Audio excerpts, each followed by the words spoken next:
సద్గురు సాయినాథ్ మహారాజ్కి జై, శ్రీ గురుదేవ దత్తకి జై. ఈరోజు మంచి మాట కార్యక్రమానికి స్వాగతం, సుస్వాగతం.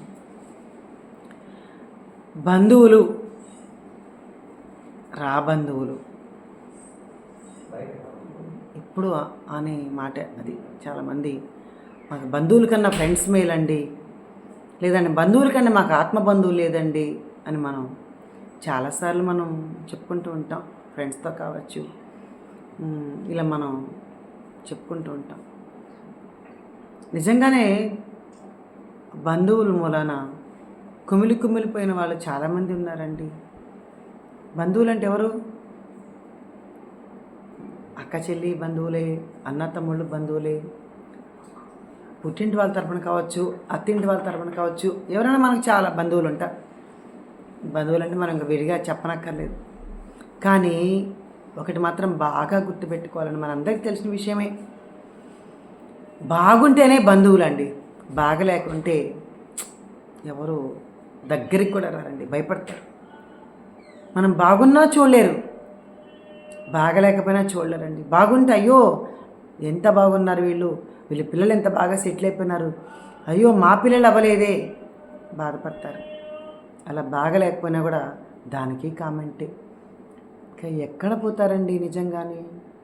కానీ ఒకటి మాత్రం జీవితంలో సత్యం అండి, ఎవరో కొందరు బంధువులే వాళ్ళందరూ బాగుండాలి, వాళ్ళని పైకి తేవాలి, మనం బాగున్నాం కదా అనేవాళ్ళు చాలా తక్కువ మంది ఉన్నారండి నిజంగానే. అది కుల ప్రసక్తి, మత ప్రసక్తి లేదు, ఇక్కడ మనం తేయకూడదు. నిజంగానే నాకు అనిపిస్తుంది, ఒక తల్లికి ఒక 4 పిల్లలు 2 పిల్లలు పుడితే చిన్నప్పుడు ఒకే ఇంట్లో తింటారు. ఆ తల్లిదండ్రి ఫీజులు కావచ్చు, భోజనం కావచ్చు, ఒక హాస్పిటల్కి కావాలంటే కావచ్చు, ఏదైనా సరే ఆ బిడ్డలకు ఆ తల్లిదండ్రే చేస్తారండి. కానీ అదే తల్లిదండ్రి పెద్దయినాక, బిడ్డలు పెద్దదైనాక వాళ్ళు హాస్పిటల్లో ఉంటే ఆ తల్లిదండ్రి లేదంటే ఇంకొక కారణంతో డబ్బులు లేకుండా బాధపడుతుంటే బిడ్డలు వంతు వేసుకుంటారండి. చూడండి, ఇది ఎంత దారుణం కదా నిజంగా. మరి అదే చిన్నప్పుడు తల్లిదండ్రి వాళ్ళు కూడా వంతులు వేసుకుంటే బిడ్డలు బతికేవాళ్ళేనా, బిడ్డలు ప్రయోజకులు అయ్యేవాళ్ళేనా? కానీ బిడ్డల్లోనే తేడా ఉంది. ఎప్పుడు చెడ్డ తల్లి ఉండదండి, ఎన్ని కష్టాలో పడి పెంచుతుందన్నమాట తల్లి బిడ్డల్ని. ఆ తండ్రి ఎంతో బాధ్యతగా పెంచుతాడు. కానీ ఆ తల్లిదండ్రిని చూడకుండా గొప్ప గొప్ప డైలాగులు చెప్తారు. మిమ్మల్ని ఎవరు కనమన్నారు, మేము కనమన్నామా అని చెప్తారు. మరి వాళ్ళు అడిగే పెంచారా, వాళ్ళు అడిగే ప్రయోజకులు చేశారా? చాలా బాధ కలుగుతుంది ఒక్కొక్కసారి ఒక్కొక్క మాట బిడ్డల నోటి వింటూ ఉంటే. అలాగే బంధువులు కూడా అసలు ఎంత అంటే తక్కువ ఉన్న వాళ్ళని ఒక ఫంక్షన్లో కావచ్చు, ఇంకో చోట కలిసిన చోట కావచ్చు, ఎంత విమర్శ, ఎంత ఇది పెడతారు అంటే వాళ్ళు బాగలేకుంటే. బాగుండి వాళ్ళ కారులో దిగితే చెవులు కొరుక్కుంటారు. ఇంకా ఎట్లాగండి బంధువులతో పడాలి? ఫ్రెండ్స్లో చూడండి, చాలా వరకు ఆపదల్లో ఆదుకుంటారండి నిజమైన ఫ్రెండ్స్. అందరూ అని నేను అన్నాను, ఫ్రెండ్స్లో కూడా చాలామంది మోసం చేసే వాళ్ళు లేకపోలేదు, ఉన్నారు. కానీ ఎక్కువ బాగుండాలి వీళ్ళు అనుకునే వాళ్ళల్లో కూడా ఫ్రెండ్స్లో చాలా ధర్మంగా ఉన్న వాళ్ళ ఫ్రెండ్స్ కూడా మనకు ఉన్నారండి. బంధువులు కూడా అందరు బంధువులు నేను చెప్పను, అక్కా చెల్లి కోసం ప్రాణం ఇచ్చేవాళ్ళు ఉన్నారు. అన్నా తమ్ముడు, లేదంటే అన్నా చెల్లి కావచ్చు, అక్కా తమ్ముడు కావచ్చు, పెళ్లి కాకముందు ఎంత ప్రేమగా ఉంటారో వాళ్ళందరూ అంత ప్రేమగా ఉంటారు. కానీ పెళ్ళైన తర్వాత ఏమైంది వాళ్ళకి? అది ఆశ్చర్యం కదా. ఎంత భార్య వస్తే మాత్రం వాళ్ళు చెప్తే వీళ్ళు మారిపోతారా? ఎంత భర్త వస్తే మాత్రం వీళ్ళు మారిపోతారా? నిజంగా నాకు తెలిసిన ఫ్యామిలీ ఉంది, అసలు వాళ్ళు ఎంత అన్యోన్యంగా ఉంటారో. అక్కా చెల్లి, అన్నా తమ్ముడు, వీళ్ళందరూ ఆ ఉమ్మడి కుటుంబం చూస్తే ఎంత బాగుంటుందో. అసలు ఇప్పుడు ఎక్కడ పోతున్నాయి ఆ ఉమ్మడి కుటుంబాలు? ఆ తల్లిదండ్రిని చూడాలంటే వంతులు వాదాలు వేస్తున్నారు. నువ్వు చూడు 6 నెలలు నువ్వు చూడు అమ్మని, లేదంటే 6 నెలలు నేను చూస్తాను అమ్మని అంటున్నారు. వాళ్ళ భర్తలు ఒప్పుకోవట్లేదు, అలాగే వాళ్ళ భార్యలు ఒప్పుకోవట్లేదు. ఎంత దారుణం కదా. అదే వాళ్ళ స్థితికి వస్తే ఎలా ఉంటుంది నిజంగా ఆలోచించండి. నిజంగా చాలా బాధ. చాలామందిని నేను సొసైటీలో చూస్తూ ఉంటాను. మా అమ్మ మా దగ్గరే ఉంది, మేమే చూడాలా, మాకేమి కర్మ అంటున్నారు. ఫారిన్లో ఉంటున్నారు కొడుకులు కావచ్చు, కూతురు కావచ్చు, ఇండియాలో ఉన్న కూతురు కావచ్చు, కొడుకు కావచ్చు, వాళ్ళ దగ్గర పాపం మిగతా వాళ్ళ పిల్లలు చూడాలంటే మిగతా వాళ్ళు ఎంత వంతలు వేసుకుంటున్నారు. వాడు ఏమో అమెరికాలో కూర్చున్నాడు హాయిగా, నాకేం కర్మ, మేమెందుకు చూడాలి అమ్మని అనుకుంటున్నారు. కానీ తల్లిదండ్రిని చూడాలన్నా కూడా ఎంతో పుణ్యం ఉండాలండి. పుణ్యం ఉంటేనే చూస్తారు తప్ప అందరికీ సాధ్యపడదు.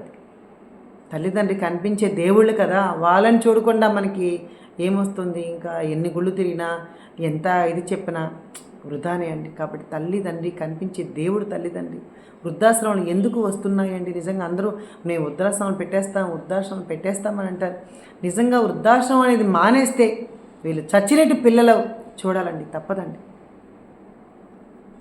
అంతే కదా. వృద్ధాశ్రమంలో ఉన్నారు కాబట్టి కోడలైన కొడుకునా ఫుల్గా డబ్బులు కట్టేస్తాం, ఏం పర్వాలేదు మా అమ్మకి అని ఏ సంవత్సరానికి ఒకసారి వచ్చి చూసి వెళ్తున్నారు, లేదా 10 ఏళ్ళకి ఒకసారి 5 ఏళ్ళకి ఒకసారి చూస్తున్నారండి. ఎంత దారుణం కదా. చిన్నప్పుడు ఒక్కరోజు మిస్ అయినా కూడా నా బిడ్డను సెలవుల్లో పంపించు, ఎవరైనా అడిగినా కూడా ఆ తల్లి అయ్యో నా బిడ్డ నేను మిస్ అయిపోతాను అని ఆ తల్లిదండ్రి పంపించరండి. అసలు అలా పేరెంట్స్ ఎంతో జాగ్రత్తగా పెంచుకుంటారు కదా. మరి ఆ తల్లిని తండ్రిని వదిలేసి బిడ్డలు ఎలా ఉంటారు? నిజంగా నాకు చాలా ఆశ్చర్యం అనిపిస్తుందండి. ఏం డబ్బులండి, డబ్బులు ఫారిన్లో డబ్బులు సంపాదించాలి, ఇంకో చోట డబ్బులు సంపాదించాలి, తల్లిదండ్రిని వదిలేసి ఓల్డేజ్ హోమ్లో వదిలేసి ఆ ముసలి వాళ్ళని చూడకుండా ఎంత దారుణం అండి. డబ్బులు ఒకటే జీవితంలో ప్రధానమే, డబ్బులు కూడా జీవితం ప్రధానమే, కానీ డబ్బులే జీవితం కాకూడదు కదా. నిజంగా డబ్బులు జీవితం కాకూడదు. దాంతోపాటు తల్లిదండ్రి కూడా వీళ్ళకి బాధ్యతే కావాలని ఎవళ్ళో చాలా అతి తక్కువలో ఒక 50% ఏమన్నా ఉన్నారేమోనండి. అరే మా అమ్మని చూడాలి, మా నాన్నని చూడాలి, లేదంటే నేను మా అమ్మ మా నాన్నతోనే ఉండాలి అని చెప్పి అనుకునేవాళ్ళు చాలా తక్కువ మంది. 50% ఉంటాయి. 50% మాత్రం వాళ్ళు ఏమైపోతారు నాకెందుకు, నా భార్య, నా పిల్లలు, నా వాళ్ళు ఇంతవరకే. వాళ్ళ అత్తగారి తరపున కావచ్చు, భార్య అమ్మగారి తరపున కావచ్చు, వాళ్ళు మాత్రమే బాగుండాలనుకుంటారు తప్ప మిగిలిన వాళ్ళు ఎటు పోయినా వాళ్ళకి అవసరం లేదు. అటు కాదండి. అమ్మాయి తల్లిదండ్రిని చూడాలి, అలాగే అబ్బాయి తల్లిదండ్రిని చూడాలి, అలాగే బంధువులందరినీ కూడా చూడాలి. ఇట్లా ఉండాలండి. మనం చూడండి, ఒక హాస్పిటల్కి వెళ్తాం, ఎవరన్నా మన బంధువుల్లో పాపం హాస్పిటల్లో ఉంటే వాళ్ళని చూడడానికి మనం వెళ్తాం. మనం చూడ్డానికి వెళ్ళినప్పుడు ఏదో ఒక 500 రూపాయలు ఏదో వెళ్ళి ఆ ఫ్రూట్స్ ఏదో వాళ్ళ ముఖాన్ని కొట్టేసి మనం వస్తాం నిజంగా. ఎందుకంటే ఫార్మాలిటీ తీసుకెళ్ళకుండా బాగోదేమో అనేసి. కానీ నిజంగా మనం ఎవరెవరికో నేను అన్నదానం చేస్తా, లేకుంటే ఇంకోటి చేస్తాను మనం గొప్పలు చెప్పుకుంటాం కదా. మరి నిజంగా వాళ్ళ హాస్పిటల్లో ఉండి వాళ్ళకి ఒక పరిస్థితి బాగలేకపోతే బంధువుల్లోనే ఆదుకోవాలండి. నిజంగా బంధువుల్లోనే ఆదుకొని వాళ్ళని నలుగురు బంధువులు కలిపి ఆ లేని వాళ్ళ తక్కువ స్థాయిలో ఉన్న బంధువుల్ని కొంచెం పైకి తీసుకొస్తే ఎంత బాగుంటుంది కదా నిజంగా. కానీ ఎవరైనా అలా చెగలుగుతున్నామా? ఎవరు చేయట్లేదు. ఎందుకంటే ఫార్మాలిటీకి వెళ్ళాం, చూసాం, వచ్చాం, ఇంతే తప్ప వాళ్ళ దగ్గర ఉన్నాయా, అమ్మ హాస్పిటల్ బిల్లు కట్టావా, లేదంటే ఎంత అయితే ఉన్నారా, ఇదిగో మా చేతనంత సాయం మేము ఒక 5,000 ఇస్తాం, మేము 2,000 ఇస్తాం, మన స్థాయికి ఎంతో అంత ఇస్తే తప్పే ఉంది. అదే స్థాయి వీళ్ళుంటే మనం ఎప్పుడు ఎలా భావించుకోవాలంటే మనం కూడా అదే స్థితిలో ఉంటే మనం ఏం చేస్తామో అని ఆలోచించుకోవాలండి. ఈరోజు మనం పూర్వజన్మల అదృష్టం వలన ఈరోజు నిజంగా ఉన్నవాళ్ళగా సంతోషంగా పుట్టాం. సరే, వాళ్ళు పాపం చేశారు, పాపం పూర్వజన్మలో ఎవరికి పెట్టలేదు కాబట్టి పెట్టి పుట్టలేదు, ఈ జన్మలో కష్టాలు పడుతున్నారు. అలాగని మనం వదిలేస్తామా? వదలకూడదండి. వాళ్ళ బుద్ధులు ఎన్నన్నా ఉన్ని, వాళ్ళ మంచి వాళ్ళు కావచ్చు, చెడ్డ వాళ్ళు కావచ్చు, ఆ కృతజ్ఞత అనేది మనకు ఉండాలండి. వాళ్ళకు ఉందో లేదో అవసరం లేదు, కానీ మనకుండి మనం చక్కగా వాళ్ళని ఏదైనా అంటే మనకంటే తక్కువ స్థితిలో ఉండే వాళ్ళని పైకి తీసుకొచ్చే ఏర్పాటు చక్కగా మన బంధువులు చేయాలి.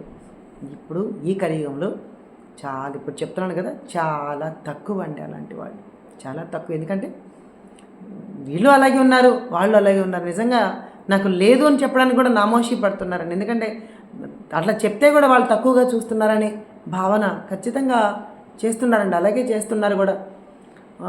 అది ఎంతవరకు నాకైతే కరెక్ట్ అనిపించలేదండి. మనం ఎవరికో సహాయం చేయక్కర్లేదు, ఎవరో మెచ్చుకోవడానికి సహాయం చేయక్కర్లేదు.